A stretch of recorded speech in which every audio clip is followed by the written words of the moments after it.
Children rarely realize how magical it truly is to be a child. There is something divine, energetic, and sacred within the hearts of children. Something that is unfiltered, something that is real, something that is whole. There is a raw, natural energy within children, an energy to run barefoot on grass without any worry, to laugh from their belly even when nothing is funny, to say exactly what they think and feel with no fear of being wrong, to imagine the wildest, most beautiful things like flying in the sky, talking to the stars, and dancing with the wind. They stand up confidently in front of a crowd and speak with ease. There is no anxiety, no hesitation. They dance to music however they want, not worried about the rhythm or who's watching. See, in their world, there is no fear. There is no holding back. They do not need to earn their right to express themselves. This is all natural. This is all normal. And this is all nurturing to their soul. And it absolutely should be. I often see this during pujas. Children offer the most imaginative of the responses. They say things we would never think to say because they still live in an open, expansive space. They see the world through wonder. They ask the most honest questions. They dream loudly. And they're not afraid to speak or act or imagine. They're not worried about being correct. And that freedom, that light, shines through them. And we, as adults, when we witness it, we recognize it. Because we once had it too. And deep down, we miss it. See, we've been through that phase, the phase of free expression, boundless joy, and fearless truth. And now, quietly, many of us wish we could return to it. We don't just remember childhood, we long for it. We ache for it, even if silently. So let me ask you this. What is it that you have lost from your childhood? Is it the playfulness? Is it the wild imagination? Or is it the feeling of being limitless? Or perhaps it's the freedom. The freedom to cry when you are hurt. The freedom to laugh loudly without any care. Freedom to speak when the heart had something to say. Well, you might say, that's just part of growing up. Well, sure. But then ask yourself, if growing up means we mature, then why don't we express the same freedom anymore? Why do we hesitate? Why do we censor our truth? Why do we fear being seen? You might feel that you have lost what you once had, but I'll tell you a secret. You have not lost it. You have only forgotten. Just like Hanumān once did. Yes, Hanumān, the devotee of Bhagavan Sri Sitaram, the mighty one, the fearless one, the one whose strength, humility, and wisdom are unmatched. Ram Dut Atulit Baladhama, Anjani Putra Pavan Sutanama. The abode of incomparable strength, that is Hanumān. As a radiant divine child, Hanumān was fearless, full of energy and strength. As the famous story we know, once a hungry Bal Hanumān, searching for food, looked up at the sky, mistaking the sun for a mango, leaped towards it and swallowed it whole. Even as a child, Hanumān embodied immense strength and unwavering confidence. But then, he was soon placed under a subtle curse. His strength was never taken away from him, but he was made to forget. And the moment comes when Hanumān stands at the edge of the ocean in an attempt to confirm the presence of Sita in Lanka. Ram's army had reached the shore but no one knew how to successfully cross it. And Hanumanji stands quietly, without realizing the immense powers he holds. That's when Jāmbavān approaches him, already recognizing the immense powers of Hanumanji, and tells him, "O Hanumān, you are born with unmatched power and speed. In your childhood, you leapt to swallow the sun. And this is now your time to remember who you are."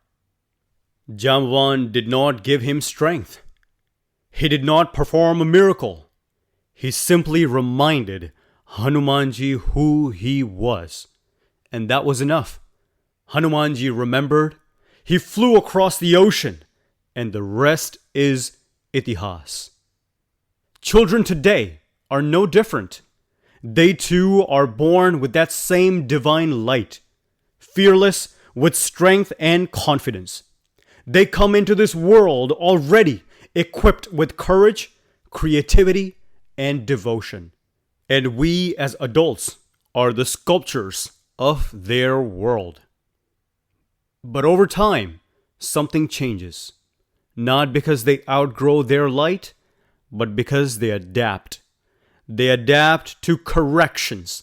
They adapt to judgment. They adapt to their surroundings which order them. Don't say that. Don't do that. That's not how you're supposed to be. And so they shrink within. They quiet down, suppressing and slowly forgetting how to use their wings. This is where parenting becomes both beautiful and most difficult. Because being a parent is not just a duty. It is one of the holiest, most demanding paths two souls can ever take. And as children, it's almost impossible for us to comprehend what our parents have gone through for us, what they have felt, what they have sacrificed, what they have held silently in their hearts. Parents act not from logic, but from love, from devotion, and from a place only understood when you become a parent yourself. And do you know the most ironic part? The time our parents give the most to us, that is the time we don't remember at all. From the moment they learn that they are expecting, the journey begins. The mother, carrying a life, enduring pain, navigating emotional and physical storms, all while carrying an entire universe within her. And the father, supporting the mother, adapting his world, silently sacrificing without complaint. And once the child is born, the real test of the parents begins. Their nights become days, and days become nights. Sleep becomes a luxury. Worry becomes instinct. Every sound the child makes is heard and responded to. Every smile is worshipped. They watch the child sleep, trying very hard not to make a sound. And they are exhausted. But love keeps them going. Love that they did not know they were capable of. And yet, we don't remember any of this. Not until we become parents ourselves. And suddenly, it all makes sense. This is why parenting is not just about protection, but it's also about preparation. To guide your child, but not hold them so tightly that they forget how to fly. To correct their behaviors, but never at the cost of their spirit. To protect them without silencing them. Because children don't need just food and shelter. They need emotional space, mental nourishment, and most of all, soulful remembering. So pause and ask yourself, what parts of my child's nature am I encouraging? And what parts am I dimming unintentionally? Am I teaching them to be brave or just to be safe? Am I helping them speak their truth or just stay quiet? Because one day they too will stand at the edge of their own ocean, frozen, unsure. Will they already know, I can fly? Or will they wait for a Jāmbavān to remind them?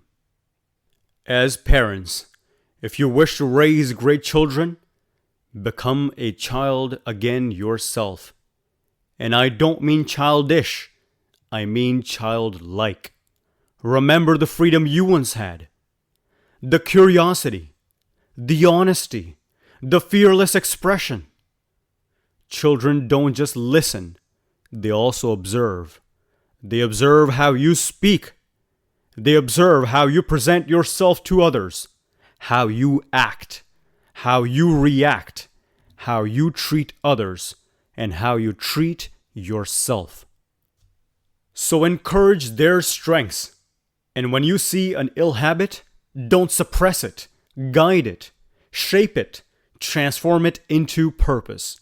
Because children don't learn from instructions, they learn from energy. They learn from your presence, and they learn from what surrounds them. So let us raise our children in such a way that they never have to be reminded of who they are. Let their confidence be sacred, their imagination celebrated, and their fire protected but not extinguished. Because every child, like Hanumān, is already born with power. They don't need us to give them strength. They only need us to not let them forget it. To be a child is to be free. And to raise a child is to protect that freedom, not replace it.